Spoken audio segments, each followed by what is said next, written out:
خلطه حلوه قوي يا جماعه. جارتي قالت لي عليها، وبعدين قلت لها طب هاتي لي منها، فجابت لي منها. هي لسه بعتها لي، فقلت ما اصورها معاكم بقى تقول لكم على اللي فيها. هي بتشكر فيها جامد والله، بتقول لي بحط منها على البطاطس وعلى الفراخ وقالت لي فيها شعر يعني. فقلت لها هاتي لي يا ام سلمى ايه ب 20 جنيه كده ما اجربها. فلسه بحتل بنتها دلوقتي، ففتحتها كده وقلت لما اقول لكم على اللي فيها. فيها ايه؟ فيها كبابه صيني، وفيها قرفه، وفيها مستكه حبتين 3 مستكه كده، ما تكتروش من المستكه على الاكل. وفيها طبعا ورق لوري وزر الورد او زهور الورد، واحد بيقول عليها مسمى مختلف، وفلفل اسمر حصى. ولقيت فيها برضو ايه حبهان، وتحط الكميه اللي انت عايزاها بقى.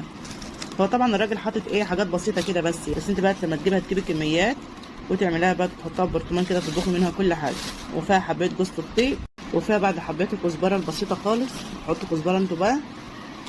وفيها روزماري برضو، انتوا عارفين الروزماري طبعا بس هو مش واضح اهو، اللي العيدان الصغيره دي. وممكن تحطوا الزعتر بقى لو عندكم. تحمصي بقى الحاجات ديت وتطحنيها وتحطها في برطمان، وتحط منها بقى على الفراخ، على البسله، على الفاصوليا، على البطاطس، على اي طبيخ بتعمل، على ملوخيه، على باميه.